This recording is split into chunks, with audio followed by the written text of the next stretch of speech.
Good evening, everyone. I'm Rachel Mori Bidu, and I serve as PC chair. I served as PC chair for 2025. Just want to make sure everybody is in. That needs to be. Okay, looks good. Since the Planning Commission rules and procedures require that chair and vice chair selections occur at the first meeting after January 31st, and we are not scheduled to vote on those until the end of today's meeting, I will need a motion, second, and vote to allow me to chair today's meeting until that vote occurs. Do I have such a motion?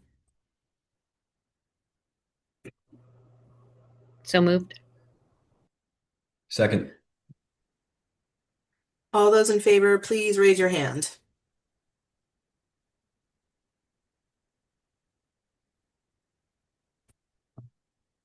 All those opposed? Okay, thanks everyone. Motion carries. Okay, we can get started now.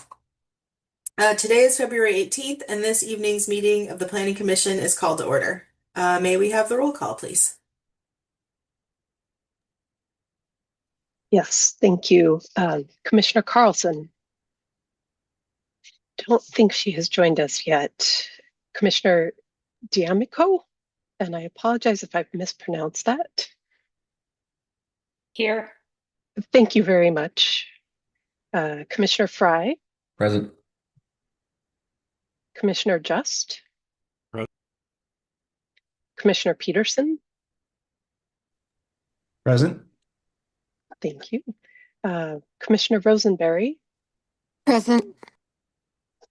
thank you. Commissioner Whips had let us know that he would not be able to join. Vice Chair Monteblanco. Here. And Chair Mori Bidu.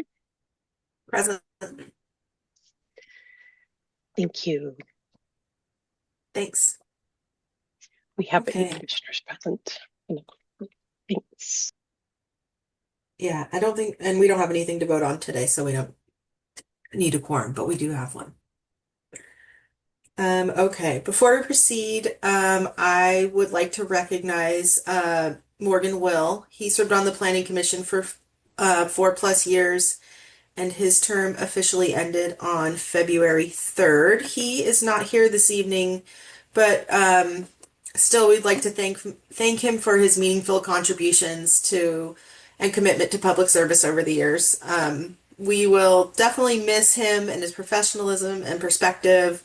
And the county has a plaque that we'll be sending him after that reads, "Presented to Morgan Will in recognition of dedicated public service, Washington County Planning Commission 2021 through 2026." And personally, I just want to add that it was a real pleasure to work with Commissioner Will. He was always really thoughtful in his analysis and questions, and you could tell he came ready to hear everyone's perspective, and really just appreciated the way that he approached considering issues. So I guess I will just open it up for other PC members to say a couple words about Commissioner Will, even though he's not here. Maybe he'll watch the recording.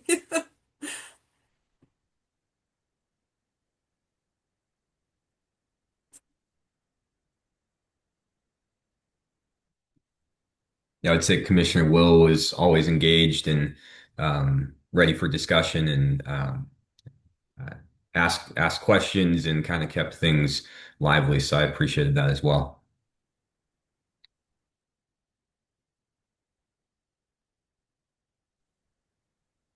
Okay, thanks everyone. And then the next point of business we wanted to talk about is introducing our newest Planning Commission member, Andrea D'Amico. Did I say your name correctly? Can you please correct me? Yes, you said it correctly. Thank you. Okay. And she's joining us tonight as our newest member. Welcome to the Planning Commission. Andrea, would you like to introduce yourself and say a few words? Hi, my name is Andrea D'Amico. I'm very excited to be here. I Look forward to this next 4 years. We're glad to have you. Thank you. Um, we'll just go around quickly and do a quick round of introductions. Say which district we represent and what we do in our regular lives quickly. Uh, I was chair last year of Planning Commission. I'm Rachel Morey Bidu. I live in District 2, and for my regular job, I work in affordable housing finance for a not-for-profit. Vice Chair Monteblanco, do you want to go next? Sure. Hi, welcome. Glad to have you joining us. I'm Felicita Monteblanco. I live in District 2 and I work in philanthropy in downtown Portland.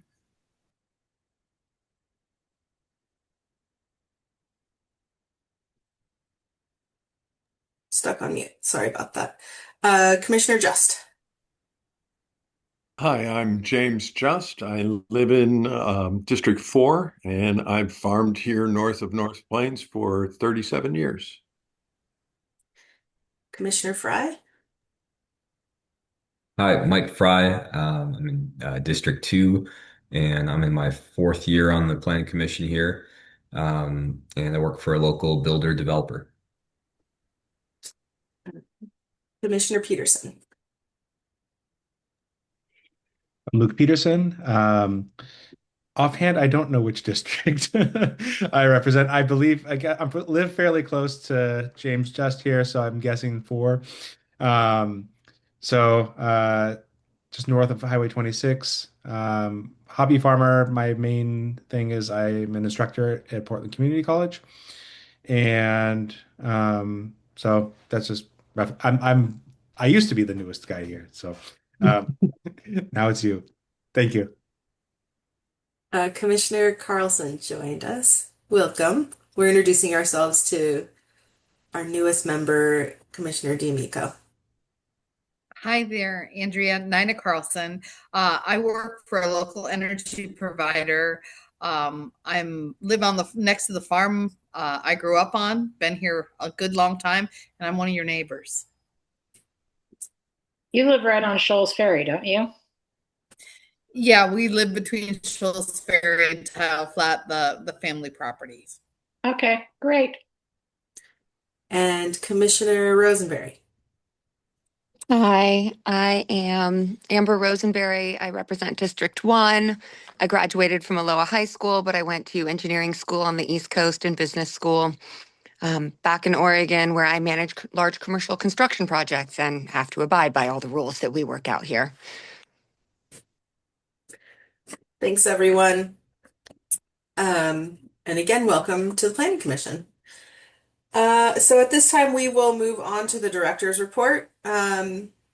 So may we have the director's report, please? Yes, thank you, Chair Mori Bidu. And thank you all for pivoting this evening. I know we had really encouraged everyone to be in person, and things beyond our control with the PSB building resulted in a closure about midday today, and we just received an announcement that it's also going to be closed tomorrow. So if you plan to have any business at the PSB building in downtown Hillsborough tomorrow, just note that the building will be closed. What we have in terms of updates for you all is that we normally include the record of PC member attendance for the Board of Commissioners in their January work session agenda, and that took place this year on January 20th. That's something that the board requests and that we provide every year. On January 27th, the board approved a resolution in order directing modifications to the community participation program and a transitioning committee for community involvement functions to the Planning Commission. Another work session is scheduled on this topic with the board on March 3rd. We are still uncertain what this exactly means for the Planning Commission operations, but we'll discuss this further with you at a future work session once we have more guidance from the Office of Access and Opportunity. As you already heard at the beginning of the meeting, on February 3rd, the board made 2 appointments to the Planning Commission. They reappointed Chair Maury Badu for a second and final 4-year term, and Andrea D'Amico was appointed to a new 4-year term. So welcome, Andrea, to the commission. Also on February 3rd, we had the first hearing for the engrossed Ordinance 909. That was the Cornelius Urban Planning Area Agreement. The second hearing will take place on February 24th. And then just yesterday, there was a work session before the board regarding Ordinance 912. That was the rural ADU ordinance.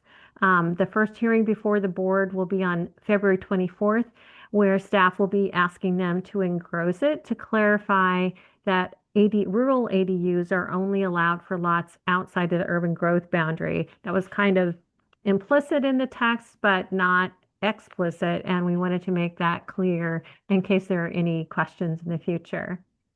Regarding today's meeting, it's a work session on 3 different topics. The first is housing updates, and Ann Kelly is here, joined by Cassie Brown, who will be making a presentation. And then followed by that, Suzanne Savin will be back with a Community Development Code Assessment Project update. And then we have CJ Doxey here to provide an update on the transportation system plan, starting out with a 101 overview, because we will be breaking that project up into multiple pieces as funding becomes available. So that will be kind of a unique project spread out over a number of years. And then lastly, we'll have election of the Planning Commission Chair and Vice Chair. And then regarding upcoming meetings, we don't have anything on deck for the March 4th meeting, so staff is proposing cancellation of that meeting and would ask for your concurrence about that. And then March 18th is also to be determined. We may have an update on the Transportation Safety Action Plan and also a work session on contractors' establishment regulations, but we will know more in another week or 2, and we'll advise you well in advance of the 18th whether or not we're prepared to hold that meeting. So that concludes my director's reports, and I'm happy to answer any questions. Do planning commissioners have any questions?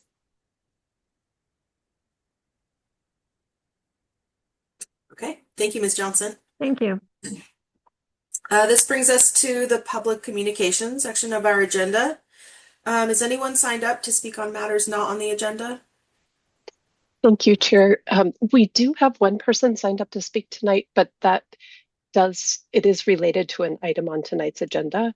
So we would like to ask that person to contact Suzanne Savin to submit comments and find out. We do have an upcoming open house. So I will also reach out to that person individually. I am seeing one additional hand up in our chat. I will allow that person to speak. It's a representative, it looks like, from the Washington County CCI. Please go ahead. Good evening, Planning Commission. This is Bruce Bartlett. I am the current chair of the Washington County CCI. And as you are aware, the county has dismantled the CPO program, leaving the Community for Committee Involvement, the CCI, intact until September.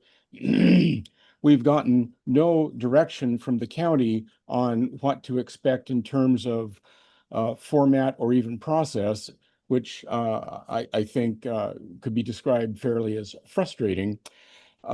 So in order to take initiative, we've decided to schedule the monthly CCI meeting at the same time as your Planning Commission meeting. We meet historically on the 3rd Tuesday of each month, and now we're going to be meeting on the 3rd Wednesday of each month, starting at 5:30, so that we have a bit of time to deal with the ongoing issues that we have. And then we will leave that meeting and join the Planning Commission meeting to take advantage of the communication and training, education, and discussions that you all have. And then we might then reconvene the CCI meeting after the Planning Commission meeting ends. The point is to make an attempt to become more in sync with the Planning Commission, since you all are going to inherit something from the CCI in some way, somehow, that somebody somewhere is working on. And so I look forward to hearing your conversations, and we'll see how this integration process works. Thank you very much. Thank you. Is there anyone else who would like to speak on matters not on the agenda? I'm seeing no hands. Okay, thank you, I Clerk Brown. apologize. I was slow. One hand has just gone up. We have Ayla Hoffler. Go ahead. You have 2 minutes. If you could please identify yourself at the start, that would be wonderful. Thank you. Yes, good evening. Thanks for giving us a place to speak. I was really excited to see CPO written with a 10-minute possibility of addressing the Planning Commission. That was something I had been asking for some time, since we have 14 CPOs in theory, which are now dissolved. It is a sad day to see a grassroots program that's over 50 years old be sunsetted so abruptly without any other framework really to work in the same manner. The leadership being appointed from the commissioners rather than the community itself is very different, and so it'll take a different shape. I am the chair of CPO 14. We are going to continue as a neighborhood type of meeting, since the name CPO, which stands for Citizen Participation Organization based on the bylaws, we will continue to be a grassroots community forum and look for a new place to perhaps be incorporated like we were with the OSU Extension Service. That was our history before we became with the county, for the you that didn't know that. Land use and transportation was supposed to be a focus, and getting development applications at the very beginning, like when an application crosses the at LUT to check and pay for it, CPOs should be notified within, business days at the latest. And that hasn't happened in a long, long time. So new things need to take place for CPOs separate from the county. And then, as Bruce was saying, also try to be a liaison in some manner. We'll see how that looks by September, hopefully. What else do I want to say about the ending of the program? It's going to be a great loss to the county. It does feel like it is a layer of disconnect. And so I'm very concerned about. Thank you for your comments. The timer is up. You're welcome to sign up for a public comment at the next meeting as well, or submit written comments. Thank you. Is there anyone else who would like to comment at this time? I'm seeing no hands, Chair. Okay. Thank you, Clerk Brown. At this time, we will move on to our work session. Sorry, let me back up for a second. Was Ayla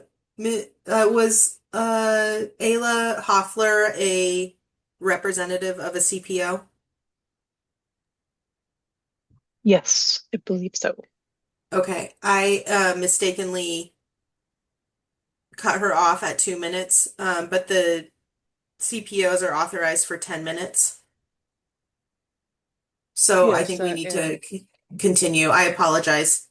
Yeah, I should have probably spoke that the fact that we did have a formal meeting, and there was a motion and seconded. We voted to have me represent our group of folks tonight. So thank you for letting us do that. We will look forward to working with the Planning Commission in the future. But once again, the primary concern that we have is that everybody is appointed. And if we're going to turn into 4 districts under 4 commissioners and only meet every other month, there is going to be a huge lack of representation of the county. Obviously, some CPOs don't function. They're not active. But there's plenty of us that are, and we've been in this for 50 years. There's a huge wealth of knowledge. Some of you know folks in the CPO program better than others. One of the things that we are very concerned about is that we feel that there is an exhaustive email list of everybody that's been in the CPO program, and we feel that that needs to be provided to those of us that are going to continue on so that we can continue communicating. That list of contacts should be with the Planning Commission and all the people that are active in the CPOs now. So that is my request per my CPO, that we have a list of everybody in all the CPOs, so that we basically would be taking over what ICA has been doing in many ways on a private level, since we're no longer part of the county.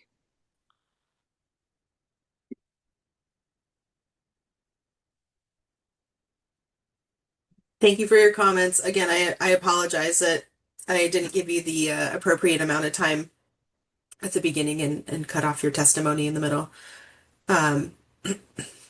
Okay, I think at this point now we are ready to move on to the work sessions.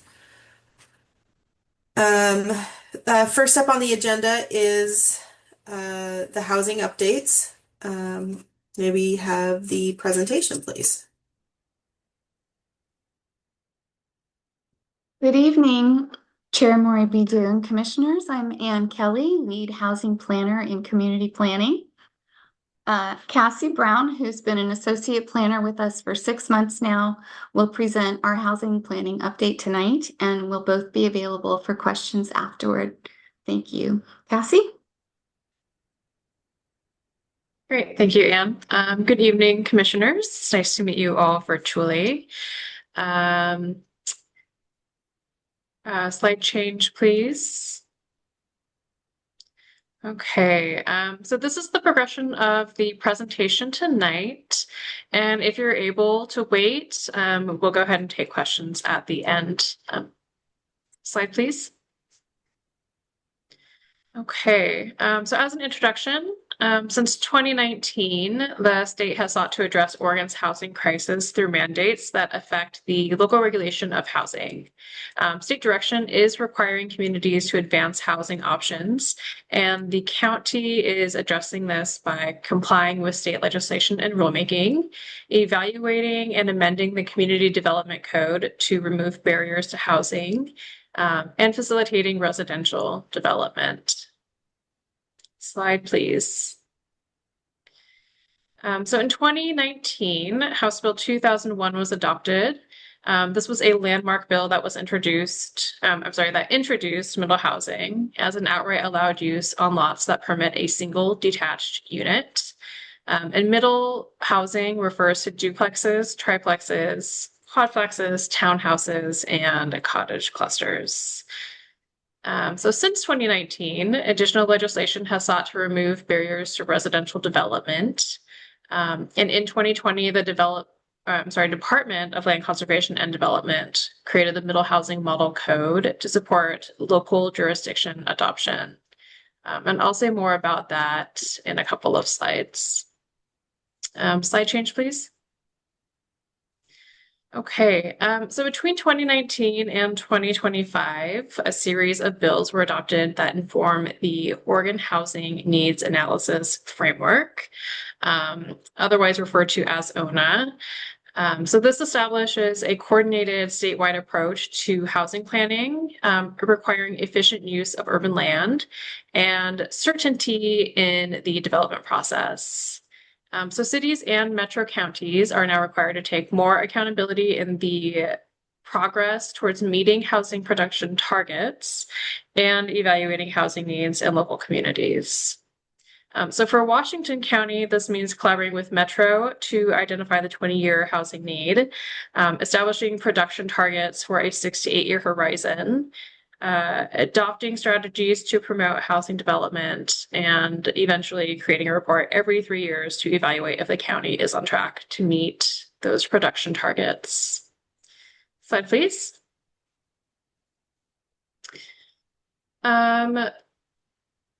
So the 2026 Housing Model Code applies statewide. It provides a clear and objective path to compliance for housing regulations. It includes standards for single detached units, accessory dwelling units, middle housing, and multi-unit housing. The Housing Model Code may supersede local standards that do not equally provide opportunities for increased housing.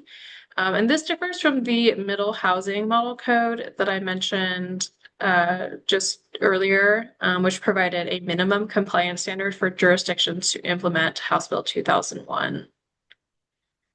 Slide, please. So this slide addresses recent legislation. So in the 2025 session, these two bills directly, they were passed and they directly influenced local development. So House Bill 2138 directs the Department of Land Conservation and Development to further reduce barriers to housing through rulemaking, and requires local jurisdictions to allow the following: attached cottage cluster units, concurrent review of standard land division and middle housing land division, increased allowance for housing retention, bonus units for accessible and affordable housing, and requires the allowance of single room occupancy developments as attached or detached units in residential land use districts. And Senate Bill 974 established a 120-day limit for final engineering review, and also limits the applicable design standards for developments with 20 or more housing units, but it does exempt attached multi-unit development, meaning that design standards can be applied for those housing types. Slide, please. County actions. So since 2018, the county has facilitated housing and expanded housing choice by allowing for density bonuses for regulated affordable housing, permitting 2 accessory dwelling units in urban residential areas instead of limiting it to the 1 required, allowing safe parking sites with support programs, effectively implementing middle housing, and middle housing land divisions. Slide, please. Our continued work includes staff participation in the ONA Rulemaking Advisory Committee and the Metro Regional Housing Needs Analysis Implementers Work Group, the development of a promotional program for middle housing and accessory dwelling units, excuse me, the development of housing facilitation ordinances intended for near-term adoption, the Community Development Code Assessment, and ONA compliance analyses and deliverables. Slide, please. So the promotional program is state-funded and led in collaboration with a consultant to develop promotional campaign materials that are intended to generate interest and normalize middle housing types, connect people to middle housing resources and regulatory standards, and boost development potential in urban residential areas. And on this slide, you'll see an early concept drawing. And once this work with the consultant is complete, we'll develop an implementation plan with our internal communications team. Slide, please.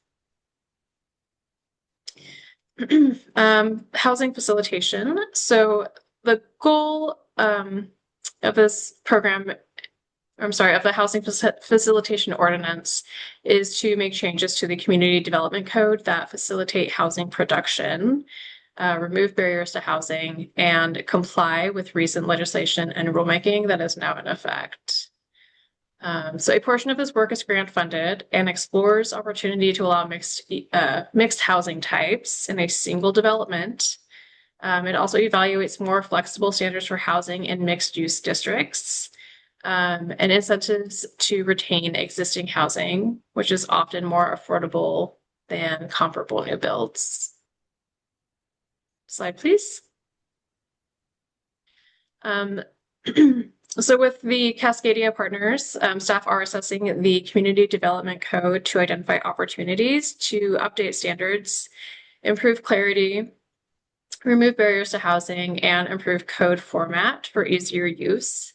And this project has a longer timeline than the near-term housing facilitation ordinance work, and it will be presented in detail by Suzanne Salmon following this presentation. Slide, please. And as seen on this slide, the following is a list of upcoming work to comply with state owner requirements. The housing capacity analysis, which includes the contextualized housing needs analysis, which is due in 2029, and the housing production strategy, which is due in 2030. And then these documents will be updated every 6 years. Slide, please. So this slide visualizes the process of county responsibilities to comply with owner requirements. So at the left of this visual, you see an icon referring to overall state need. And then progressing right, you see the local analyses to refine identification of need by housing type. And then rightmost, you see the required ongoing analysis and reporting. And the yellow highlights help identify specifically what the county is responsible to complete. Slide, please. So thank you. And as a reminder, this was intended to be a very high level review of the work being done, but we will be returning to the Planning Commission to discuss specific projects in greater detail in the future. But of course, we're happy to answer any questions if you have them now. Do commissioners have questions? Thank you very much for the presentation. Do commissioners have any questions? Vice Chair Monteblanco. Thank you. Thank you for the presentation. That was great. I'm curious, I think it was slide 10 that was about the kind of ADU promotion. I just wanted to better understand how I fully understand it's different jurisdictions, of course, but I imagine cities our 16 cities are doing this as well. I'm curious, like, if everyone's doing work separately or if there's like some collaboration and shared resources. I just want to better understand how we're talking about promoting this to all Washington County residents. Yeah, I'll go ahead and defer to Anne if she's okay with that. She's been involved with this project since the beginning, so she knows a little bit more about the goals of this. Yeah, thank you. I am not aware of everyone that is trying to do promotional work. We submitted actually for this grant quite a long time ago, about 2 years ago, actually, and the money was held back and then provided. So I'm not sure who has come on board to do additional promotional work. Meanwhile, we do meet monthly with peer jurisdiction planners, and I know there are programs kind of explaining what middle housing is and providing a little bit more of the how-to. And this is a little bit different than what we usually do, in that it's kind of marketing oriented, and it's really largely intended to kind of take away fears in the community about these different housing types and make them more palatable. as well as to help people understand how they can be served by these types of dwellings. It will lead into information about permitting and how to go about doing these types of housing on your own property. But it's really a highly marketing oriented product.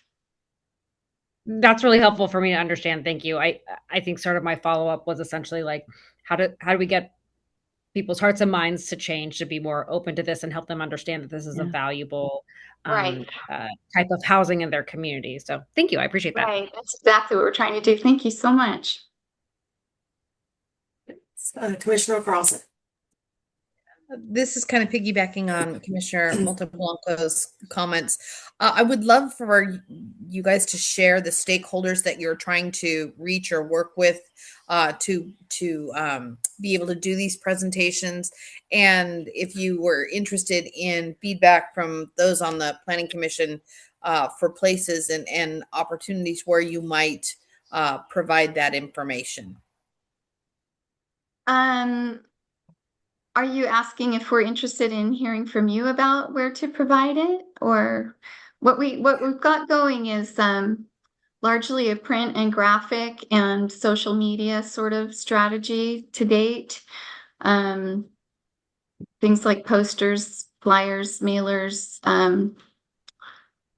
and social media, web materials, things like that, more so than going out and doing live events. But we don't have the full strategy yet from the consultant, so we are open to evolving things. And I guess that was my question is, would love to see the strategy, would love to see kind of, I mean, I don't know, maybe our feedback is not necessary or appropriate at this time, but that would be, I think you've got some folks here that intersect with these areas pretty frequently. Right.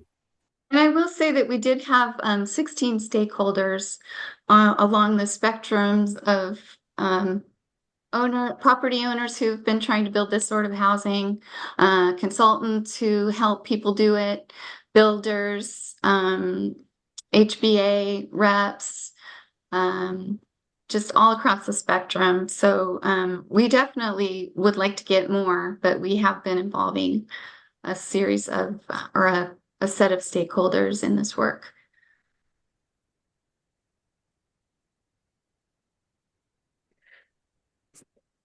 Other questions? I have a question about the amount of work the first round of the housing needs analysis will be for the county. Will that be a bigger lift? And also, how do you feel about capacity? I know that's in the future, but it's based on what we're looking at right now. It's a really big lift. We do expect to require some consultant assistance with this work in the future. The state has said there is funding for such things, but we don't know, how solid that potential will be at the time that we get there.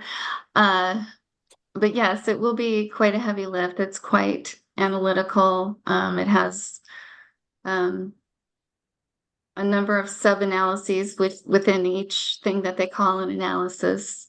It's just going to be all new to us. Ms. Johnson, go ahead. Oh, you're on mute still. Muted. There it is. I wanted to share that last year we implemented a special supplemental fee on building permits to fund planning related activities. And we have not yet accrued that much this fiscal year, but because it went into effect in July 1, there's kind of a lag. But that money is going into a reserve account and is earmarked for implementation of our work plan. So in addition to housing related matters, we're also looking at potentially using that as a source of funds for implementation of the Community Development Code amendments that are identified as part of the assessment. We'll be taking a close look at our work plan and carefully prioritizing. And I won't go too much into that because that's part of Suzanne's presentation that's up in the up next actually. But just to know that we are looking at as a potential source of funding for these kinds of projects if we're not eligible or haven't been awarded funding from DLCD. Go ahead, Ms. Attorney. Yeah, and I would just say on the housing capacity analyses and housing production strategies, this is work that all of the state's jurisdictions are doing. It's new to counties, and it's really only the metro counties that have to do it. But the state does provide funding for it, and they recognize that if they don't provide funding for it, the jurisdictions can't do it. We've been very clear with them on that, and Clackamas County has as well. So we do expect that there will be funding and consultant assistance, and that if there isn't, that there would likely be some shift of the schedule, because it wouldn't be possible for us to do without that. Yeah. And would the first analysis be a heavier lift than the future analyses? Could you build upon that? Or, I mean, okay, so for full transparency, I was part of the ONA rulemaking process, but when the rubber hits the road, I don't have experience with that. So I'm curious about, what you anticipate for the future analyses. I think that the first time any new project is undertaken, it's kind of the prototype and it does take longer. But I think maybe what you're suggesting is as we move along to the one due the following 6 years, we won't be reinventing the wheel. We'll have something to work with that we can amend. I do think that probably will be easier than getting it started to begin with. And part of the expectation too, I think for us, is that there are jurisdictions that are just starting into the process now under the new rules. And so we will benefit from what they learn as they go through their process. And then, the next time we do it after the first time, we will benefit from having done it that first time. So hopefully each time it gets a little bit easier. Yeah. That's good to hear. Any other questions from Planning Commission members?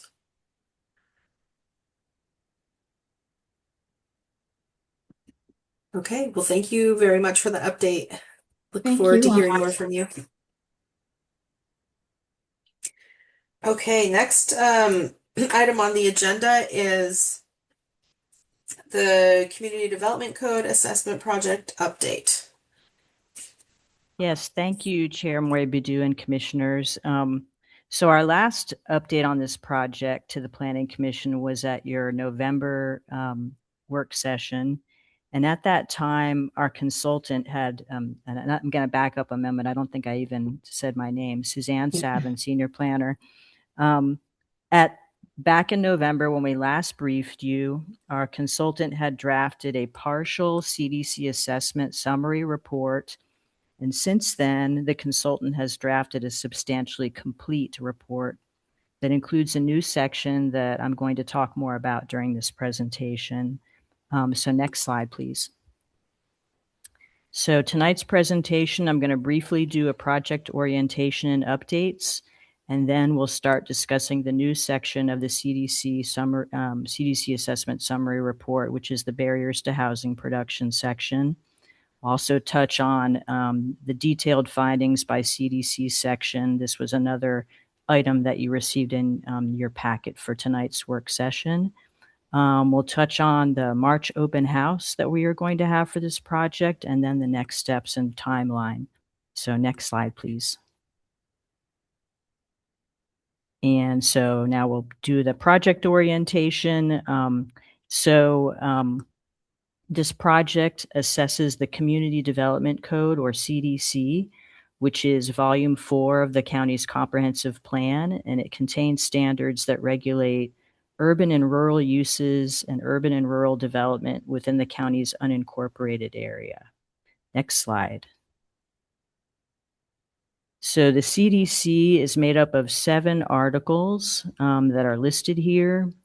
And arguably, Article 3, land use districts, and Article 4, development standards, are the meatiest or probably most prominent standards in the CDC because they apply to every land development application that's submitted to the county. Next slide. So as a quick recap, the CDC assessment is a review and evaluation of the Community Development Code, and we will be identifying and prioritizing changes that are needed to ensure that the CDC complies with state requirements. We want to remove obstacles to housing development, and we want to streamline the code for easier use. And this assessment is the first phase of a multi-year program to comprehensively update the Community Development Code. And next slide, please. So the project will result in 2 deliverables. One of those is the CDC Assessment Summary Report, which identifies changes needed to meet legal requirements, remove barriers to housing, and streamline the code for easier use. And the second deliverable is a CDC Priorities Report. So it builds on the recommendations made in the CDC Assessment Report, and it provides a priority framework for which of those recommended changes should be addressed first versus which should be addressed later. And right now, our consultant has substantially completed that first deliverable, the CDC Assessment Summary Report, and they are starting work on the second deliverable, the Priorities Report. So next slide. This is a timeline of the project. So the We Are Here, the red diamond, is tonight's work session briefing. It's part of our public and stakeholder engagement for the project. We have a technical advisory committee that's been providing us with advice along the way, and they are made up of members that include representatives from the development, fair housing, community, city, and special district partners. And we had our 3rd meeting with them in January. Their meetings are shown with the green stars. And the next steps will be that this month, our consultants will start their work on the CDC Priorities Report. And then in March, we plan to have an open house that I'll talk a little bit about later. And in April and May, we'll have our final technical advisory committee meeting. We'll have a Board of Commissioners work session briefing, and we'll have another work session briefing with the Planning Commission. And then at the end of May, the CDC assessment project is scheduled to conclude, but it's going to lead to future work on implementation of the recommended CDC changes. So next slide, please. So as I indicated previously, the CDC assessment summary report was completed. A copy of that was included in your packet, and a draft detailed findings table by CDC section was developed, and that is also included in your packet tonight. And I'll talk more about the new section of the report for probably the remainder of the presentation. So next slide, please. So the CDC assessment summary report addresses 3 topic areas. One of those is legal compliance with state statutes. And the second is streamlining and usability of the Community Development Code. And the third is barriers to housing production. And when I last spoke with the Planning Commission back in November, we had provided a draft report that had already addressed the legal compliance with state statutes topic, and it had also addressed the streamlining and usability. So now I'm going to talk pretty much exclusively about the barriers to housing, the new section of the report. So sort of as context to this work, the state does not allow local jurisdictions to discourage needed housing development through unnecessary cost and delay. So taking that as our charge, the project team looked at our CDC regulations to identify the ones that are barriers to housing, and we identified potential concepts for amendments to reduce those barriers. So we looked at specifically at standards that present barriers to affordable housing and higher density housing, standards that raise development costs or extend development timelines, and we looked for opportunities for a range of housing options across the county. Next slide, please. So this slide I'm going to spend some time on. It'll require a little background. But one of the issues that we identified is that that was an issue for a barrier to housing was the fact that middle housing and non-middle housing forms are comparable, but they're subject to different standards. And to provide a little bit of background, the previous presentation, Cassie had talked about middle housing, but I'm going to connect it with this current issue. For several decades, Washington County's CDC has allowed housing types such as attached plexes and townhouses. And I'm going to refer to those as legacy housing types or non-middle housing types because they have been allowed long before the middle housing requirements. But starting in 2019, the state required jurisdictions to allow middle housing in residential zones. And middle housing includes specific housing types. It includes duplexes, triplexes, quadplexes, townhouses, and cottage clusters. And some of these types are visually similar to the legacy housing types that were already allowed in our community development code. For middle housing, the state was interested in streamlining the development process and eliminating barriers to construction. And in some cases, the state does not allow jurisdictions to require frontage improvements for middle housing. But those requirements still apply to legacy housing types. Middle housing is also not subject to several of the development standards that apply to legacy housing types, including things like perimeter setbacks, building facade and garage design requirements, and outdoor yard area.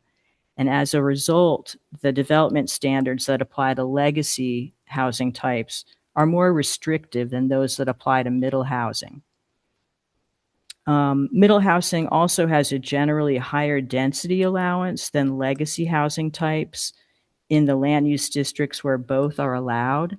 So the introduction of middle housing has lessened the meaning of some of the historic density caps in the districts in which it's allowed.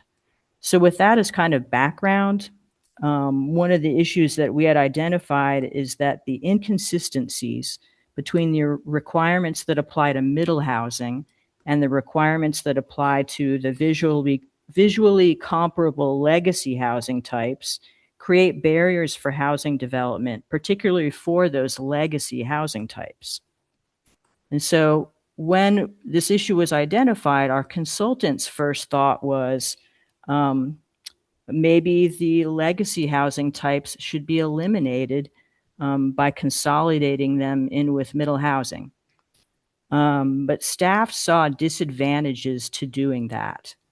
One of the disadvantages would be that it would eliminate flexibility and opportunities for different housing types that currently exist. So for example, non-middle housing townhouses, which are a legacy housing type, are allowed in some land use districts that don't allow middle housing at all. So staff believes it's helpful to keep that allowance in place to provide those additional development opportunities. Another disadvantage is that if all of the legacy housing types were considered middle housing, the county would not be able to require things like frontage improvements for them. And those frontage improvement requirements and other things like requirements for larger yards and larger units are a good fit for certain households. So, sort of as a result of that, the approach that's currently proposed is to maintain separate classifications for middle housing and the legacy or non-middle housing types, but seek greater parity between middle housing and non-middle housing. And that parity could be in the form of greater parity in the development standards that apply to each of those. So by potentially loosening some of the more restrictive standards that apply to the legacy housing, that parity could also be looking at greater parity in the densities allowed by considering higher density allowances for the legacy or non-middle housing. So a lot of information, but wanted to sort of explain a little more what this issue was and how we were looking at this issue. So next slide, please.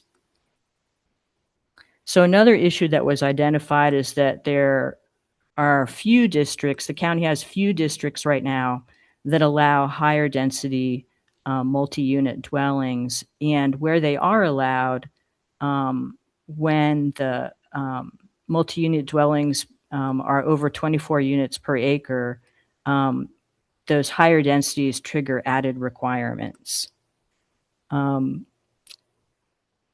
So we think it's important to support higher densities of 30 to 40 units per acre.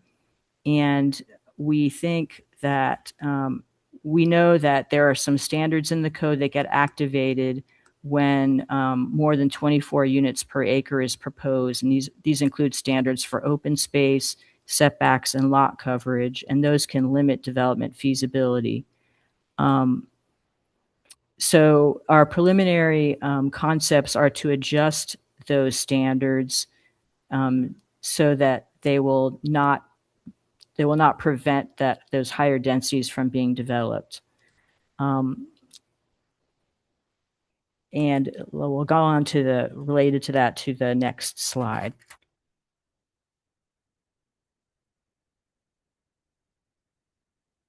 So as a related issue, there are standards for higher density housing that limit development feasibility, and these include things like setbacks, lot coverage limits, height step downs, and buffering standards.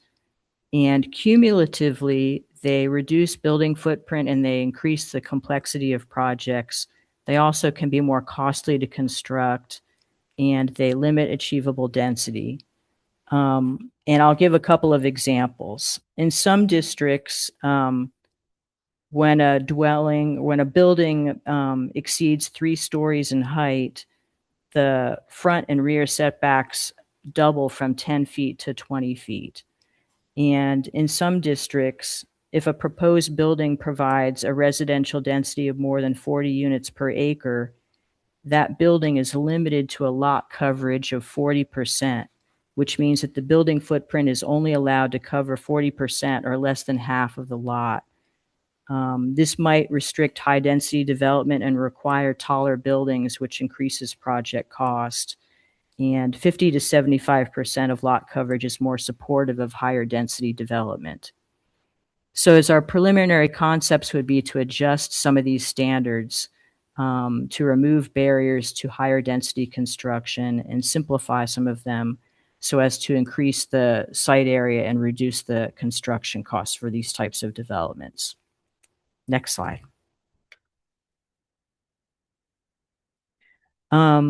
Another issue is that we have allowances in the CDC currently for regulated affordable housing, but they have limited utility.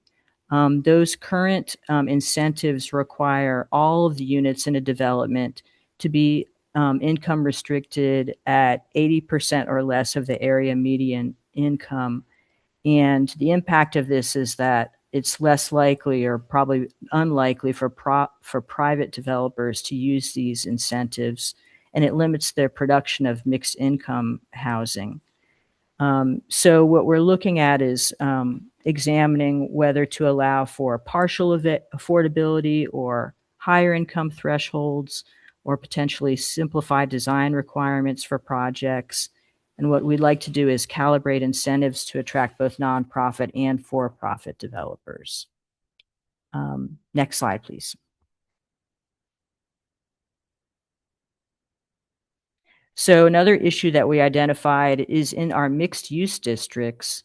Some of the commercial requirements and the residential density limits restrict opportunities for the development of housing.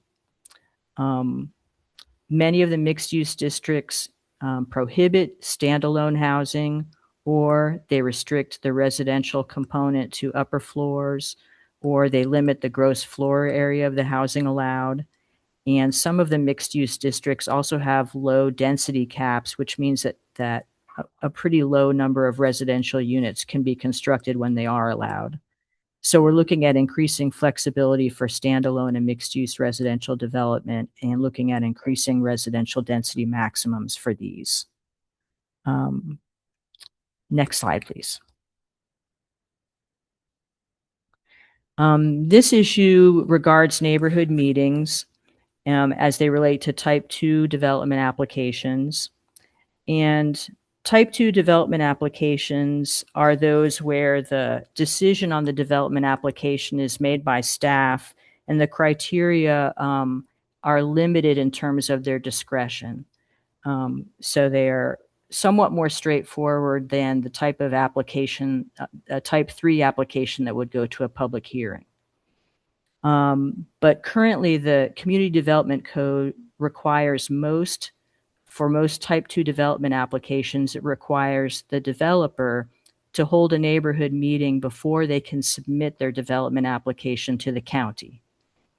And the neighborhood meetings have a positive impact in that they serve an important role for neighbors to give them information about a project, and they improve the overall transparency about a development proposal.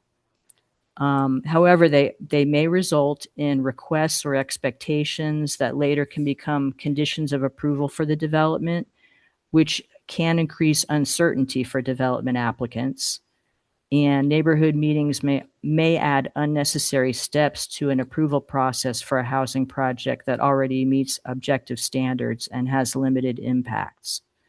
So a preliminary concept would be considering to use specific development thresholds to determine whether or not a Type 2 neighborhood meeting is required. And these could be things such as the number of units that the development would propose, the floor area ratio, or the project type. Next slide, please. So I'm going to pause here and check in with the Planning Commission on whether there's any code findings or preliminary concepts that you have concerns about or questions about, and would also like to get any Planning Commission feedback about the barriers that you think might be most important and should be prioritized. Do commissioners have questions or comments? Commissioner Carlson. And again, please forgive me if I'm doing this out of order or it's not appropriate, but I realize that this is what we must do to help to make sure that we are abiding by the middle housing regulations. But I'm a little concerned about the elimination of the parking, especially when we're talking about the county, as it is that we don't have very good transit service right now. And maybe having a caveat in there talking about that, yes, you would eliminate the parking provided you had a certain threshold of transit service, because it just that is really concerning to me. It isn't going to work if you do these things and you don't have transit, and no transit is planned for the first.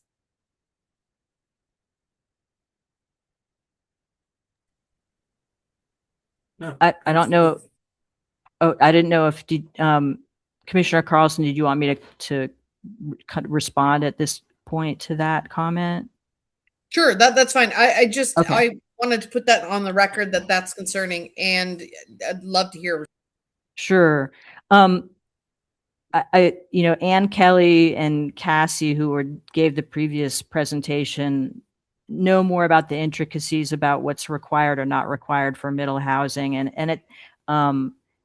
but I will say that another state rule change, the Climate Friendly and Equitable Communities, or CFEC rule change that came about maybe 2 years ago now, required all jurisdictions throughout, or all urban jurisdictions, I think, throughout Oregon, and definitely they required the county to remove our parking requirements. So we did that. We were required by the state to do that, so we did that. So I hear your concern, but we were required to do that by the state, and we did that. That doesn't mean a developer on their own initiative can provide parking. So if they want to provide parking as part of their development, they can do that. But the county can't require that. So, and I also just wanted to clarify that, I've been talking in these last couple of slides about reducing some standards or examining some standards. Parking wasn't one of the ones that I was suggesting. It was other things like setbacks and lot coverage and things like that. One of those reasons is because parking has already been sort of taken out of the county's hands by the state. So that's already been taken away from. We've already had to take that off. So. Commissioner Peterson? Yeah, similar concerns here about lot coverage. I think we're going definitely in the right direction. I think that we need to have higher density in these more urban environments, and but I 100% agree. Ditch the parking minimums, but then you have to have that infrastructure of public transit, bikeways, and stuff like that. Give people options here, and then also if you're going to go higher density, you have to have more land dedicated to parks and things like that. Giving people that space to live. So I don't know if where we would come up with some kind of mandate for if you're not going to have parking minimums, that you have to have these other alternatives. Again, that might be out of our hands, as it sounds like it might be. But one of what I wanted to kind of more discuss here is like with minimum setbacks is what is the reasoning for having that setback? Is it a safety issue in case of, earthquakes or drivers who drive off the road, or what are some of why is this set as it is, and what are some potential downsides to shrinking that? The setbacks are in place, not necessarily for safety. The building code has some minimum setbacks that are required between buildings that are detached that handle the safety issues. But the setbacks that are in the community development code well exceed that. They're way beyond anything that the building code requires for safety. So I think they hark back a little bit to kind of like early planning principles about like providing enough light and air between structures. And so I think they were conceived of sort of like nationwide as kind of the idea of setbacks as kind of a quality of life type of thing. But I think like with some of I'm going to just go back to one of the examples that I gave in the slide about a setback issue of the fact that a 10-foot front setback is required right now for a 3-story building, for like a 35-foot tall 3-story building. But if a building gets any taller, if it goes to 4 stories, it's got to have a 20-foot setback.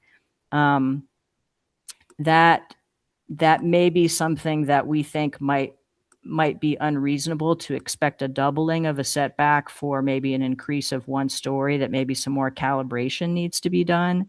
So I think, I think sort of the landscape of like housing and the landscape of the culture has changed since, these standards were adopted in the 80s, and we now have to look at, is it realistic, or is it even really necessary to have some of the standards that we have in place, considering that there's also a need to encourage more dwelling units in our county.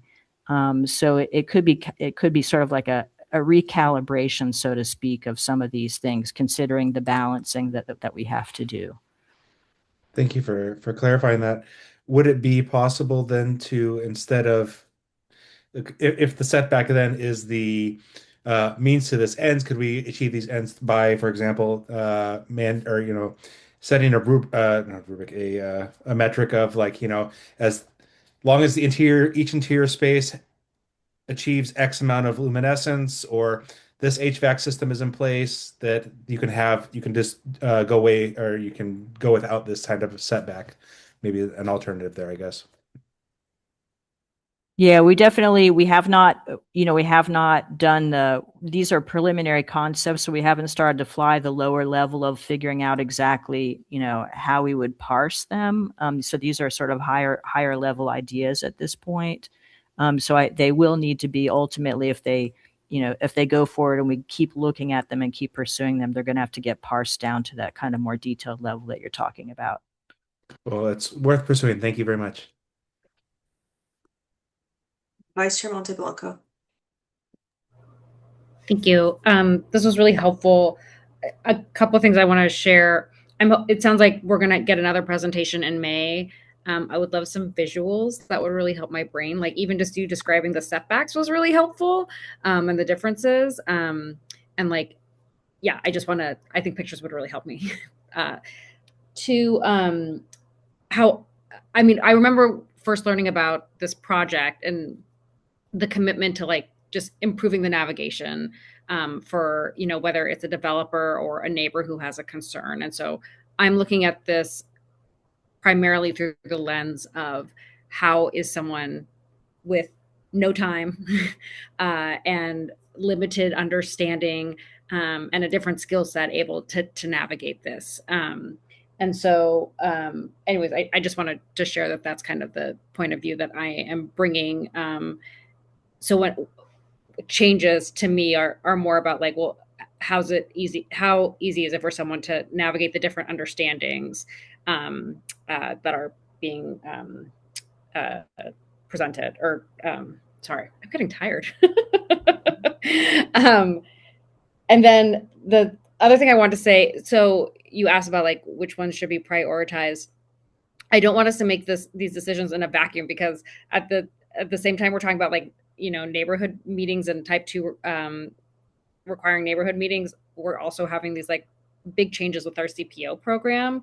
And so one thing I definitely want to understand is like, what is actually required of a neighborhood meeting? Is it literally like 1 hour on a weekday? Like, I don't have a good sense of what the developer is told that they absolutely like the bare minimum, and what is best practice versus what is maybe is there a way to improve that in a way that is more inclusive? So that would help. But I appreciate all of this, and I'm so appreciative of this report, and that everyone's brain is different, and that someone broke this all down. I really appreciate it. Thank you. Commissioner Carlson. Again, I'm probably totally stepping out of bounds yet again, but question, concern for me on this.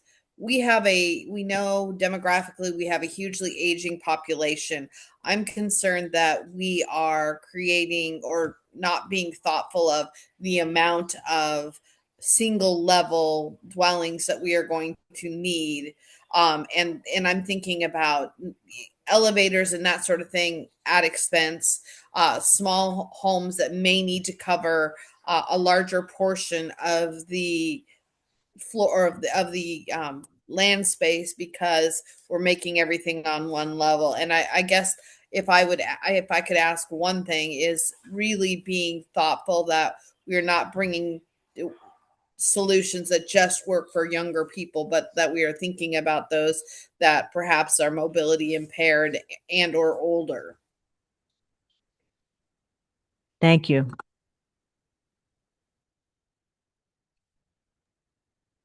Oh, great. So thank you for the detailed findings by CDC section. So next slide, please. This was one of the pieces of the packet that you got for tonight's work session.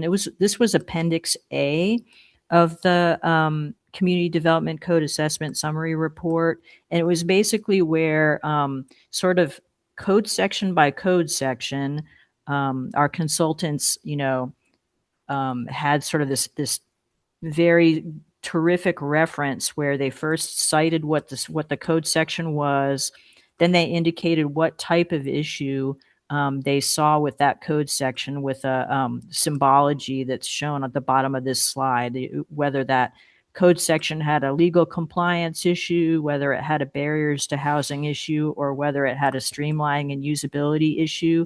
And some of these CDC sections had more than one issue.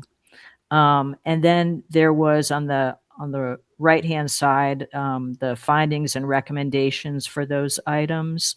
So this is going to be a really important reference tool for staff as we go forward to look at future planning for how and what to change in the CDC and look at ways to prioritize those changes.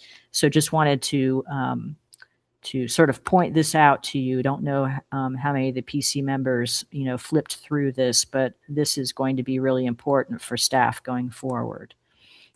Next slide, please. So I'm going to talk about next steps and schedule. And next slide. So we have a community open house that we're planning for. We do have the date for it. It's going to be an in-person open house. It's going to be on St. Patrick's Day, March 17. It will be in the evening. We don't know the exact time window yet, except that it will be in the evening, but we will be figuring that out shortly. We'll also be having a virtual open house available. So for people that can't or don't want to come to the in-person open house, they could provide feedback to us virtually. And it's going to include opportunities for community members to learn more about this project and provide input on some of these issues and how they're prioritized. And we're designing the event currently. We will be sending out email notifications of the event a little later this month, and we will include the Planning Commission members as people receiving, as part of the people receiving those emails. It'll go to the Planning Commission as well. Next slide, please. So this is the project timeline again, just to kind of touch base again, since we've talked about some of these things. So the March open house is shown with that purple square. The next step after tonight's work session briefing. Then we're going to have a final technical advisory committee meeting in April, and our first board work session about this project, and then our final planning commission work session on this project. And let's see if there was anything else I wanted to note about this. I think we can go on to probably the next slide. So I'd indicated earlier that we have this other deliverable, the CDC priorities report. Our consultant is just starting that this month, and it should be completed and available in May. And as indicated, the TAC's going to be meeting a final time in April to discuss CDC amendment priorities. And we'll be meeting with the Planning Commission again in May. And at the May meeting, we're going to cover feedback that we received from our March open house and discuss the CDC amendment priorities more with the Planning Commission. And next slide, please.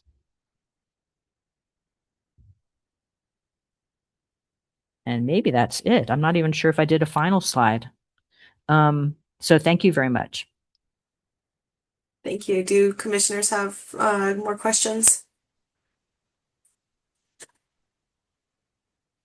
Going back a little bit, I just wanted to say thanks to the staff for keeping the legacy housing options open. I think that's important. The spirit of House Bill 2001 was in enacting middle housing was to increase the housing types and not decrease access to different types of housing. So I think that goes along with the spirit of that bill really well. Additionally, I would be interested in hearing more about the incentives for regulated affordable housing options in terms of mixed market and affordable, and what those incentive ideas might be in a little bit more detail in the future. And also if there have been discussions about incentives for mixed use, commercial and multifamily combos as well.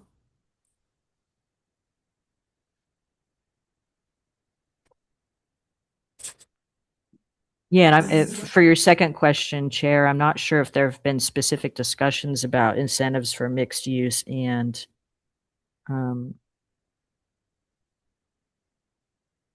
and I'm sorry, you said whether there'd been discussion of incentives for mixed use for residential, commercial mixed use, and did you say and another thing too? Another Well, I'm topic? just curious in the future to hear more about the ideas about incentives for the mixed affordable and market rate. Okay, yeah, got that.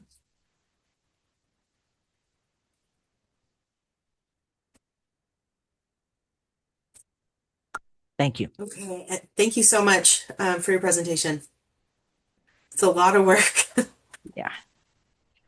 Okay, we are at 7:52. We still have one more work session. I think, I don't know how long that is. Mr. Valentine, do you want to give us an idea of how long it is, or if we might want to take a 5-minute break beforehand? Yeah, thanks, Chair. It's up to you. We probably have about 20 slides to walk through. Okay, I think let's take a 5-minute break. And we'll be back at, well, 7:58.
Okay, welcome back, everyone.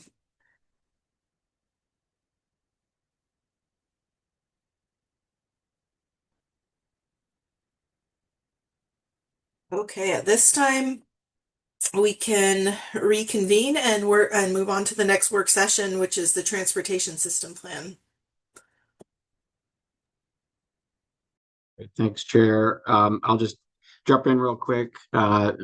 For the record, I'm Deami Valentine. I'm the Transportation Planning Section Manager, and appreciate you giving us some time. We will try to be expeditious, but we thought this was an appropriate time to bring forward a kind of transportation planning 101 for your commission. As Carol mentioned, the biennial planning work program includes a major update to the transportation system plan. So we thought it would be appropriate to share an overview of what is included in that planning document, an element of our comprehensive plan. And I'm going to turn it over to CJ Doxey, our senior planner, who will be managing our project.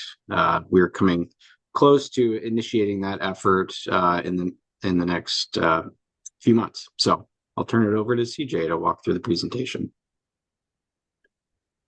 Hello and good evening, commissioners. As Deami said, my name is CJ Doxey. I am a senior transportation planner with the department. And tonight I'm going to provide a briefing on the county's transportation system plan. So I'll be covering what it covers, how it functions, and how the regulatory landscape has changed since it was last updated.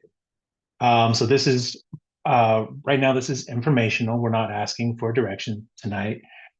And the goal for this briefing is twofold. First, it's to ground everyone in what the current TSP does and how it structures our countywide transportation system. And the second is to preview how some of the state requirements will shape the update when we move forward with updating our transportation system plan. Next slide, please. Go ahead. Yes. So I will walk through 4 areas for tonight's meeting. So this is a kind of a overview of the regulatory requirements at the federal, state, and regional levels, an overview of the TSP itself, a little bit of information about the transportation funding framework that we have to work with, and beginning to touch on some of the next steps for the TSP update. This is going to stay high level. We'll have multiple touch points with the Planning Commission as the TSP update effort kicks off, and as we come back and provide updates on the progress. So next slide, please. In terms of federal requirements, at the federal level, transportation planning is governed jointly by the Federal Transit Administration, the FTA, and the Federal Highway Administration, the FHA. In the Portland metro area, that means that transportation planning is required to be coordinated at a regional level and provide a financially constrained project list within a regional transportation plan. The key takeaway here is that projects that are assumed in the system must align with the federal requirements and have a realistic funding assumption to go along with it. Next slide, please. At the state level, is the transportation planning rule. That's the primary driver for how we do a lot of our transportation planning at the county level and at the city level. The Transportation Planning Rule, or TPR, was first adopted in 1991, and it underwent some major updates in 2022 with amendments in 2023. At the same time, the Oregon Transportation Plan was updated with a stronger emphasis on safety, equity, and climate outcomes, and identified a statewide funding crisis as far as transportation projects go, or transportation funding goes. So these changes matter. They directly affect how local governments must approach transportation planning going forward. Next slide, please. Back one. I think we double skipped there.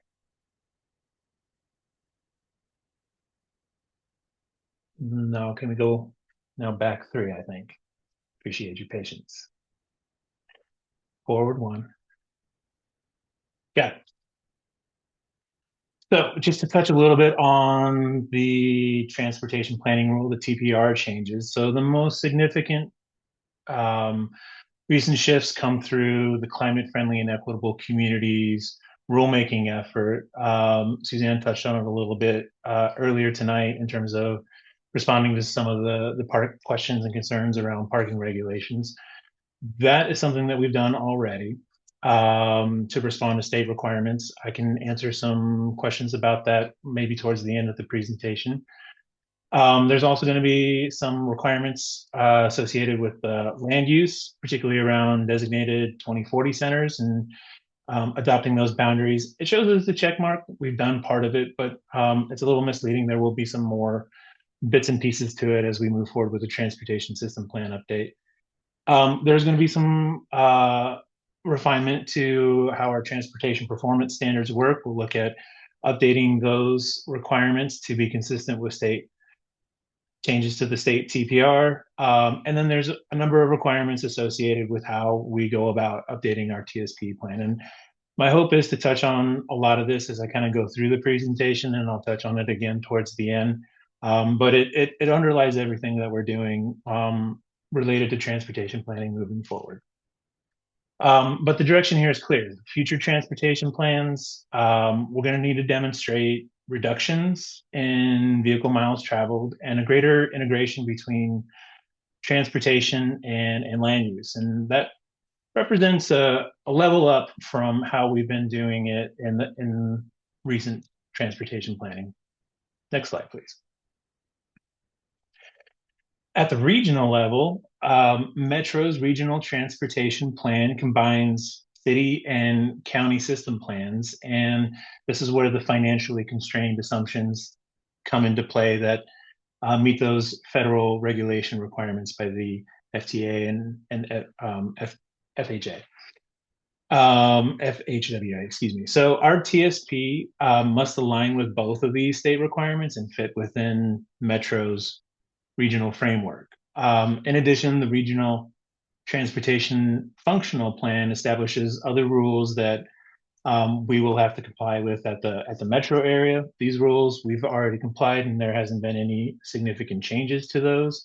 Although there is a lot of discussion at Metro about updating those as part of their next RTP update effort, which is a bit of a crystal ball exercise right now, what that'll look like, but we'll be coordinating with Metro and participating in that process as that moves forward. Next slide, please.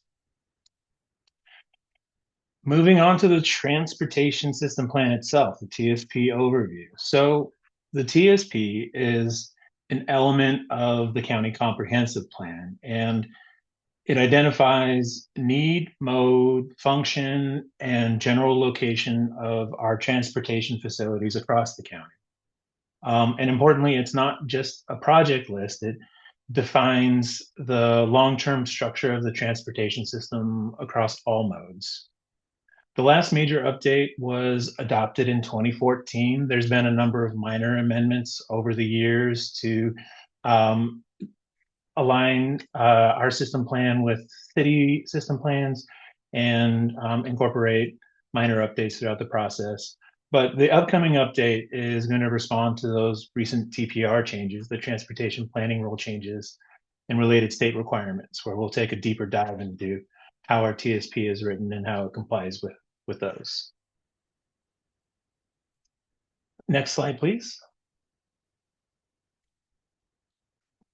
So the TSP balances 4 overarching goals, and those are safety, economic vitality, livability, and natural environment. And these goals guide every modal element and implementation decision that follows from the TSP. So these remain relevant, but how we achieve them will continue to evolve as we update to respond to TPR requirements. Next slide, please. So the system is designed around 4 concepts.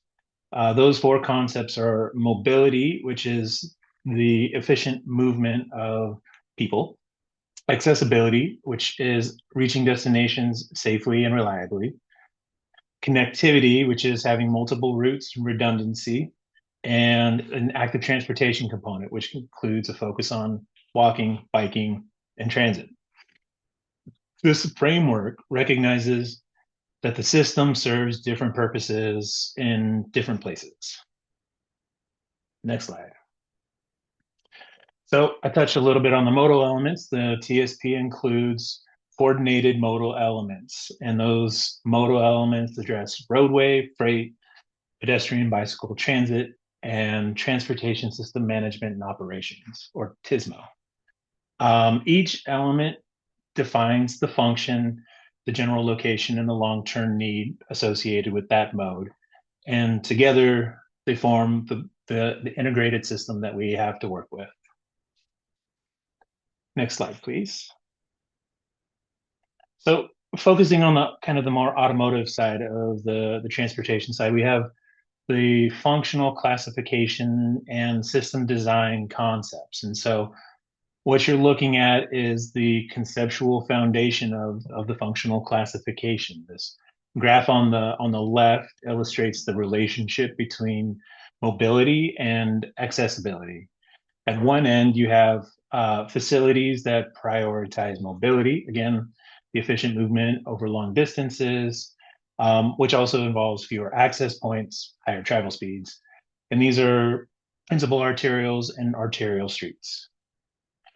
At the other end, you have facilities that prioritize accessibility, which is direct access to properties, lower speeds, shorter trip lengths, and these classifications are our local streets and our neighborhood routes. Collectors fit in the middle, and they balance both functions between mobility and accessibility. The key point is that no roadway can maximize both mobility and accessibility at the same time. There's an inherent trade-off between those. And this concept is what informs our lane configurations, our access spacings, our signal placement, our multimodal expectations, our right-of-way planning. So as we move forward with the TSP update, one of the questions will be how this mobility accessibility balance aligns with the updated state requirements, particularly with things around vehicle miles traveled and system performance standards. So the hierarchy itself still will remain foundational, but how we apply it may evolve a little bit. Next slide, please. I'm going to go through a series of maps because this is sort of the best way to kind of illustrate some of these concepts. So this one is our lane numbers maps, and this is building again on that functional classification concept. And this map identifies the maximum number of through lanes that can be constructed on individual roadways. It's a planning ceiling. It's not a construction commitment on this map, but they establish the long-term planning envelope for how we plan our facilities. Under updated state rules, the TPR again, certain capacity projects, specifically roadways that are going to be planned over 3 lanes, are or will be subject to enhanced review under Transportation Planning Rule Section 0830. So in order for us to continue including those in our TSP as part of the TSP update project, we will need to do an enhanced review on these roadways and do an additional analysis and provide an alternatives evaluation during the update process. Next slide, please. Another component of this is our special area street overlay. Not every roadway fits neatly into the standard functional classification framework, so we have a special set aside with these overlays for streets or corridors where tailored design standards apply. And these are identified with these overlay maps. This is one of several pieces, and they're found in the community plans. In these areas, the roadway design is informed not just by that mobility accessibility hierarchy, but also by local land use context and community design objectives. Design for these streets are contained in the Uniform Design and Road Construction Standards. As the TSP update proceeds, this kind of contextual approach will become increasingly important in certain areas, particularly around 2040 centers or where it's necessary to meet updated requirements. Next slide, please. The roadway freight system identifies truck routes and over-dimensional truck routes in the county. And the purpose of these is to guide how road and bridge improvements are designed, particularly where higher volumes of freight traffic are anticipated. Truck route designations encourage the use of these routes for freight movement, but they don't restrict trucks exclusively to those facilities. Certain of these routes are designated over-dimensional truck routes, and these are corridors that are expected to carry or can accommodate vehicles exceeding our standard statutory dimensions. When improvements are made along these routes, design must account for these operational needs. Next slide, please. This map identifies which roadways are expected to remain under county jurisdiction in the long term. These are a long-term roadway jurisdiction map. As currently unincorporated areas annex into cities, certain roadways are anticipated to transition to the city's jurisdiction. State highways will remain with ODOT. But this designation is important because this map determines who sets, the jurisdiction determines who sets the design standards, who maintains the facility, and who is responsible for the capital improvements on it. And it also clarifies long-term expectations for coordination as growth occurs and boundaries change. Next slide. We also have rural road enhancement corridor study corridors. These corridors identify rural roadways where travel patterns have evolved beyond their original design intent. Many of these were initially built to accommodate local or agricultural traffic, but over time, some are now serving more broader regional travel needs. So this designation doesn't automatically widen or urbanize these corridors, but instead it kind of signals that travel needs should be monitored and that enhancements may be considered as resources allow. To kind of wrap it up in terms of the kind of the automotive transportation side, we have the functional classification, lane assumptions, contextual overlays, freight routes, the jurisdictional map, and the rural corridors. Those are all defined. That more or less concludes the overview of the roadway system attributes. And together, these elements form the structural backbone of the county's transportation system. The upcoming update is going to evaluate portions of this framework through the updated state requirements, but the structure is going to be our starting point as we move forward with the update. Next slide, please.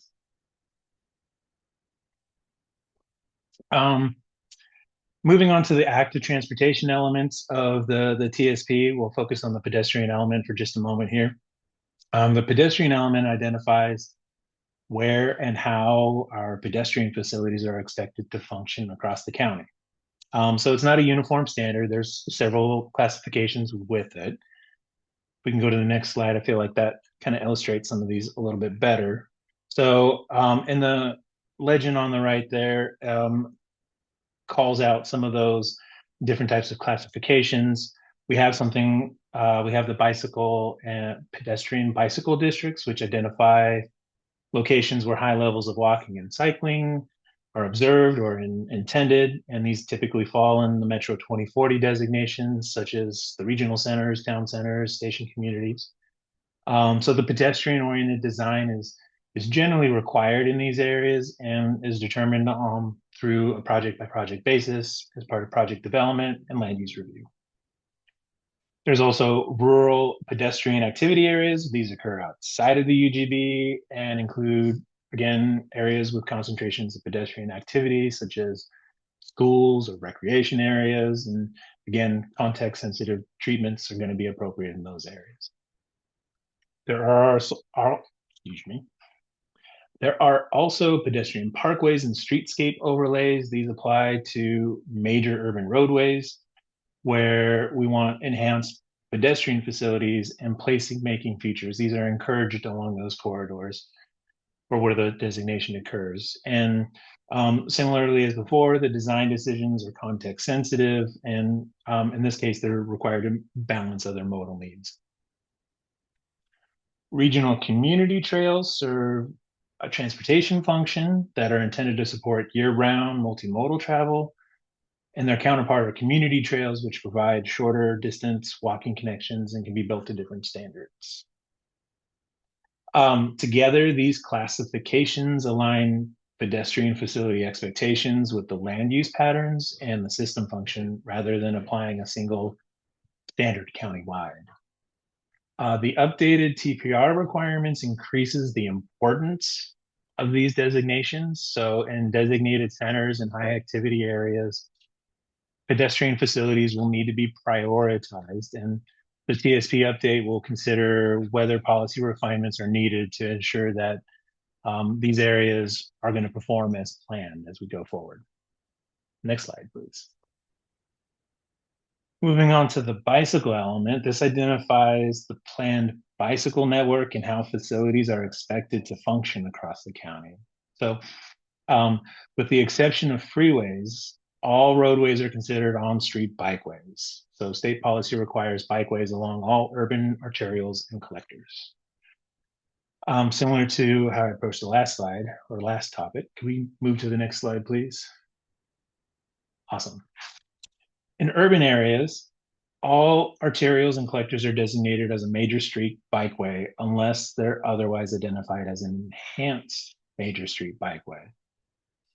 So on just regular major street bikeways, bicycle facilities are typically consist of a striped bike lane or a buffered bike lane, consistent with our county design standards. The type and the dimensions are determined through engineering review as the project develops. Enhanced major street bikeways are for urban arterials and collectors where additional separation is planned based on land use context or transit access, traffic volumes, or speed. There's also a rural bikeways designation, which generally, not designation, but rural bikeways, which generally consist of wider shoulders or shared roadways. And enhancements beyond that can be considered, again, based on traffic volume or terrain, recreational access, or presence of alternate routes. Regional trails are also part of the bike network, just as like I mentioned earlier on the pedestrian network. And again, these are intended to serve transportation functions with year-round multimodal access. Like the pedestrian element, under the updated state rules, these bicycle classifications are going to play a larger role in demonstrating compliance with state requirements. So in designated centers and high activity areas, bicycle facilities are going to need to be prioritized. And again, the TSP is going to evaluate whether policy refinements are needed to support that. Next slide, please. The transit element is part of the active transportation framework. Transit service in Washington County is provided through a combination of regional fixed route service, typically TriMet, but there's also locally supported community-based services that work in coordination with that as well. So transit service in the TSP is categorized by level of service, ranging from high capacity transit like light rail or bus rapid transit to something like frequent or regular fixed route bus service. The plan also recognizes peak only service or community-based connector services and interregional connections outside of the metro area. These classifications help us define where transit supportive infrastructure and land use patterns are expected to align with service levels. But the TSP does not set service frequency. It identifies where roadway design and access and land use patterns should support these service types. Taken together, the pedestrian, bicycle, and transit elements define where our multimodal travel is expected and how it should function across the county. Together, these classifications align infrastructure with our land use patterns and establish a framework for context-sensitive designs of our roadways. Under the updated state requirements, these elements are going to play a larger role. And as part of the TSP update, we're going to evaluate how to prioritize all of these facilities and whether policy refinements are going to be needed to ensure we're performing as intended. Skip 2 slides for me, please. All right, everybody's. This is a very important slide here. Funding, transportation funding. The county's transportation funding strategy is often described as a 3-legged stool, and each leg supports a different function of the system. Well, one leg of the funding strategy addresses existing safety and capacity deficiencies through the Major Streets Transportation Improvement Program, or MSTIP, or MSTIP. MSTIP was originally a voter-approved program in the late 80s and 90s, but now it's funded through a portion of the county's property tax rate and debt obligations. The second leg of the transportation funding addresses system maintenance, which is primarily funded through gas taxes and user fees. And this includes the state and county fuel taxes, the vehicle registration fees. These revenues go towards supporting the ongoing maintenance and preservation of our roadways that are built.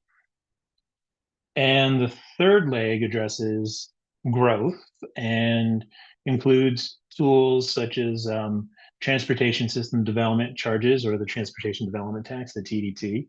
It can also include tax increment financing in certain areas. And these are mechanisms that help fund infrastructure needed to service new development. So it's that new development kind of contributes towards offsetting the impacts that are created by it. Next slide, please. This is similar to funding, and this kind of touches on what the TSP does, or sets up, and what the TSP doesn't necessarily address. And so this slide illustrates the process of getting from idea to implementation. And the TSP is really just the first step.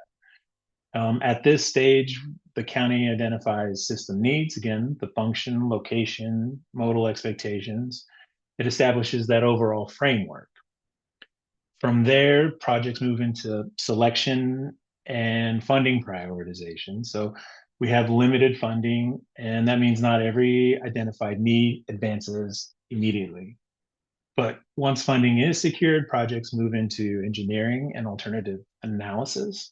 And this is where we'll get to the details around specific alignments, design features, or any sort of technical refinements. That's where a lot of those details are determined.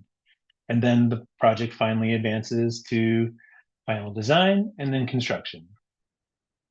The key takeaway here is that inclusion in the TSP does not mean a project is funded or ready for construction, but it does establish the policy and planning foundation, while implementation will often take years to reach that final construction point. Next slide, please. So we're now transitioning from the existing framework into the update phase. The TSP update work program is underway, so we've got a couple efforts already in progress. The Transportation Safety Action Plan, which was mentioned earlier. We also have an active transportation plan update, which is just getting kicked off this month, really. Both of those projects are going to inform the broader TSP update and help us establish the some of the technical and policy foundation pieces that we'll need. The forthcoming efforts include a community-wide survey where we're going to do a statistically valid survey for county residents on transportation needs. And then we're going to kick off the phase TSP update process itself. And so the update itself is going to be structured into phases. It's quite the elephant to eat, so we got to start somewhere. We expect that just because of the size and complexity of the county and how we're phasing it, it'll likely be a 2 to 3 year project. So, and the phases are generally described here. Phase 1 will be really solidifying our countywide policy and technical foundation. Phase 2 will break it out into some subregions and get a little more in-depth in terms of project selection, conduct our enhanced OA30 reviews for capacity projects to increase capacity roadway. And then phase 3 will bring it all together and synthesize it for adoption. Next slide, please. So a little more on the TSP update. So again, it's going to be shaped significantly by the changes from the transportation planning level. So there's several key implications here. First, certain motor vehicle capacity improvements, those are going to need to be reconsidered through the enhanced review process. Projects of this scale are going to require an alternatives analysis before they can be authorized in the updated TSP. Second, the updated TSP is going to need to demonstrate reduction in vehicle miles traveled. So that's going to shift an emphasis from traditional congestion-based metrics toward system performance outcomes and multimodal access. Third, the plan must incorporate updated transportation and land development performance standards. This strengthens the link between how land develops and how the transportation system functions. Fourth, the update's going to need to include expanded multimodal inventory and prioritization requirements. And that means documenting our needs across all modes and demonstrating how decisions align with state criteria. Excuse me one second.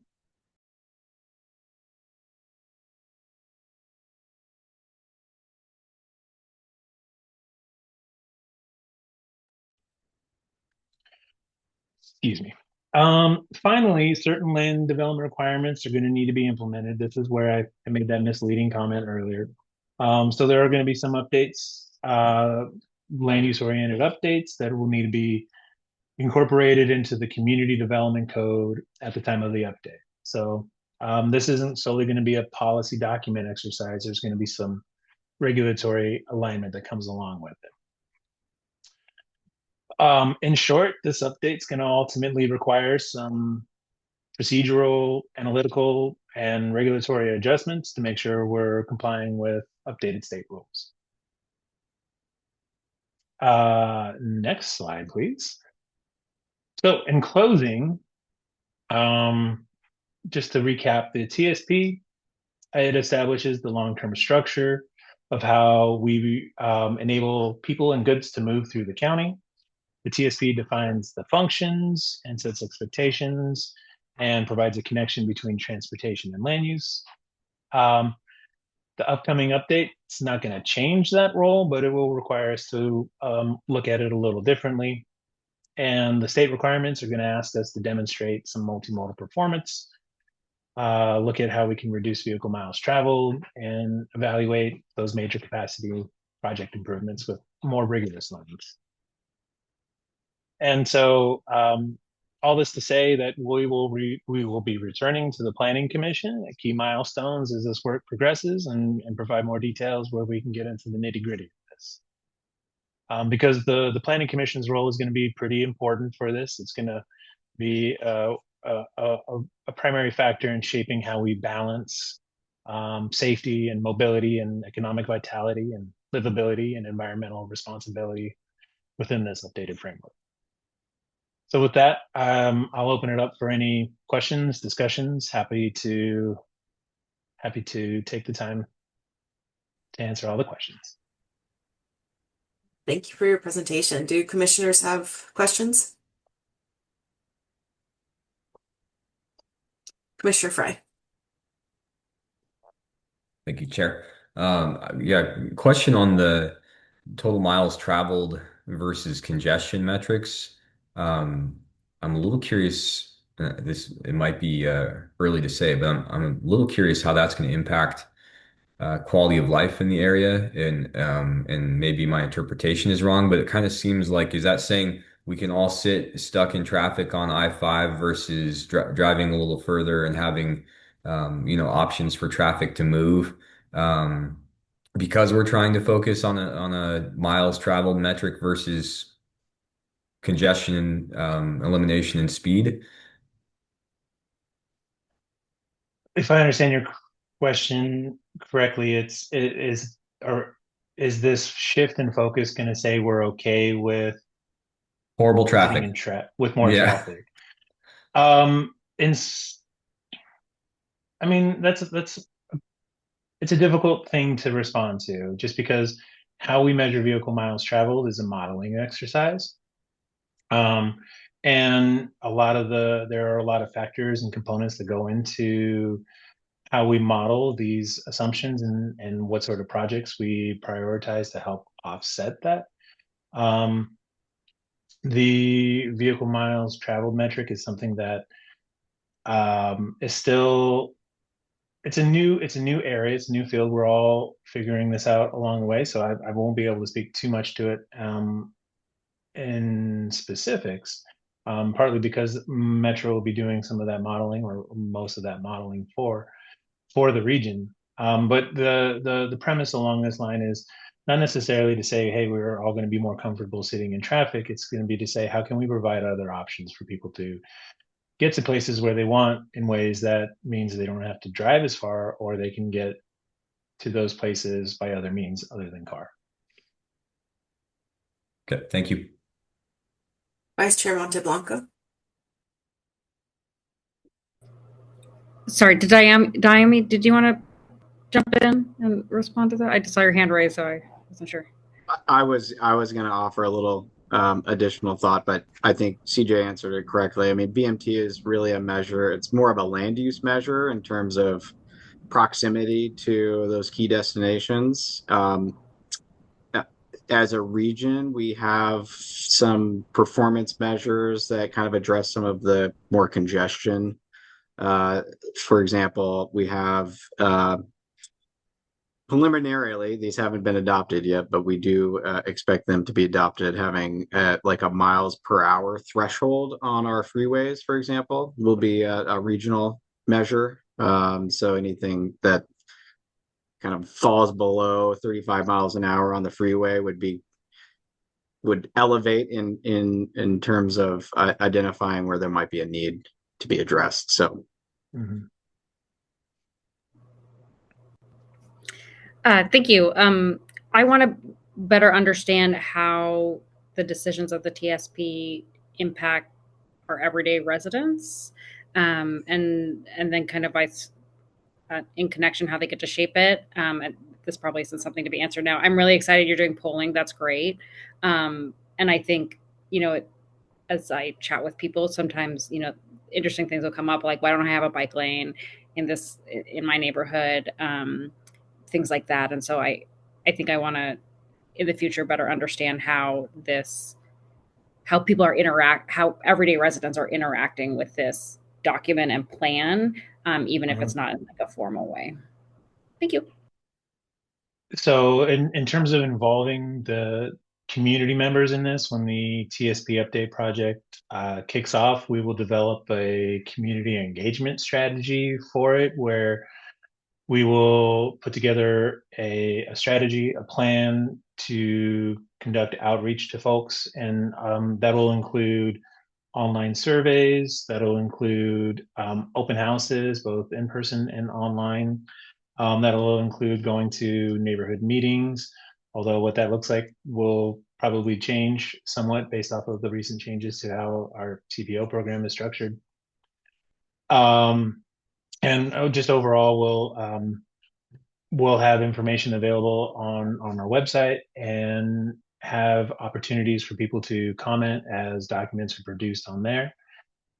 As far as the TSP update project itself goes, we are planning to put together committees, a technical advisory committee and a community advisory committee, which will, our goal for that is to be representative of a diversity of interests, a diversity of stakeholders, and ideally people who will be able to share this information back through their networks and have opportunities to spread the word by word of mouth along those lines.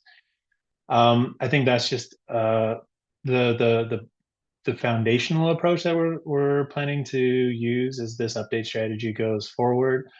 I think the updated TPR requirements also puts a bigger emphasis on community engagement and really trying to encourage or push jurisdictions to try and reach some of those more niche groups of people. And so we'll look at some ways we can get creative with reaching some of those niche groups of community members and see how we can get them involved in contributing and providing their input in some of these transportation decision making, this policy making process, and see how we can get them to both be educated on some of this, because I just spent the last 25 minutes giving you a one-on-one on it, and a lot of people are probably going to need something similar to that, but maybe even a more condensed version where they can say, okay, cool, this is what I want, this is how I want this TSP to benefit my life, so to speak.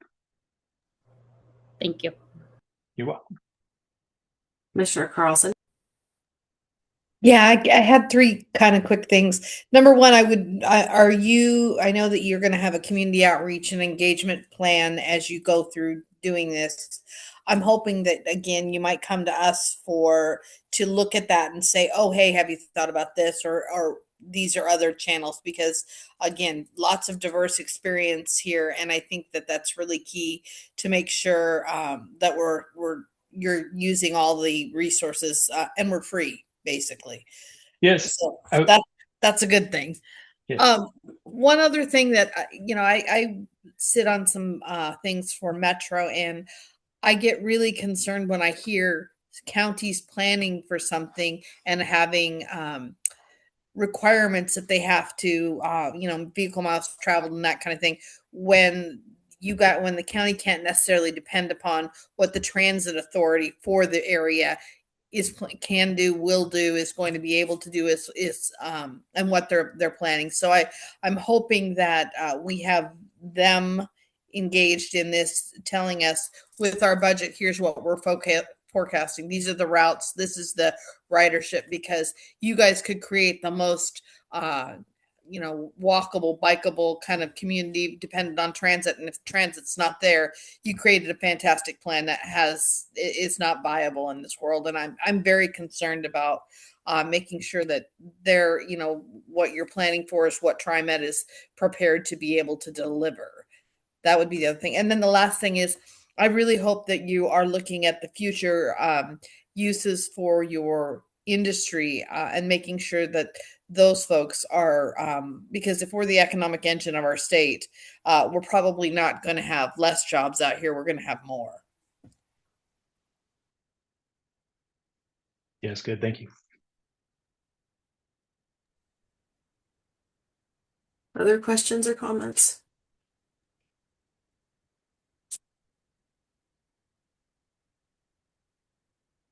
Well, thank you very much. Definitely looking forward to hearing more about the details of your work, as is everyone else on the commission. Appreciate it. Thank you. Okay, so that concludes our work session for the evening. The next item on the agenda is consideration of minutes. Are there any corrections to the minutes from January 7th, 2026?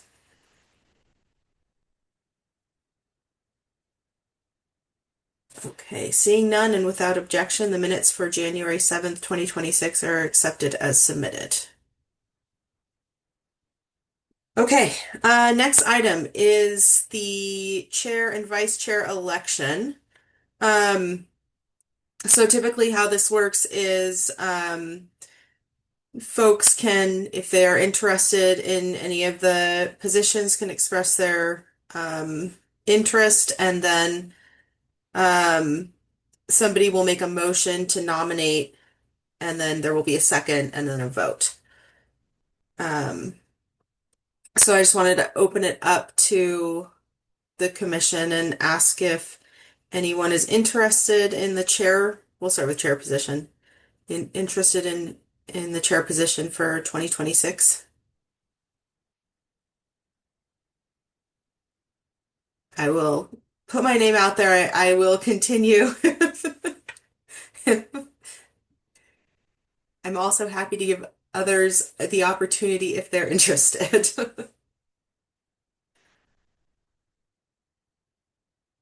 Okay. Can I make a motion to nominate you as chair? Go ahead. I make a motion to nominate Rachel as chair again. Do Second. we have a second? I second. Okay, all in favor, please raise your hand. Any opposed? Okay, the motion passes. Thanks, everyone. I appreciate that. Okay, moving on to vice chair. Is anyone interested in the position?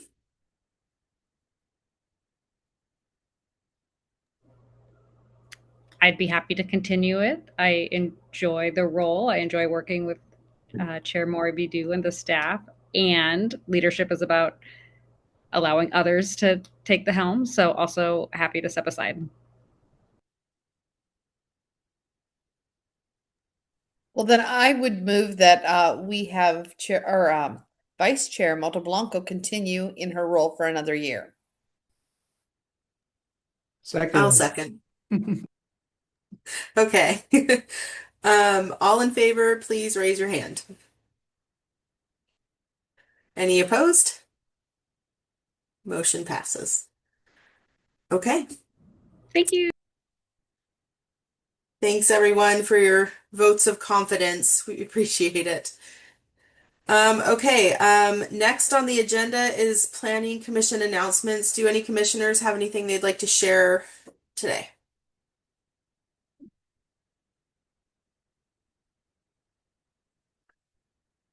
Okay. So next is adjournment. So without objection, we're adjourned. Thanks, everyone. Thank you. Have a nice evening.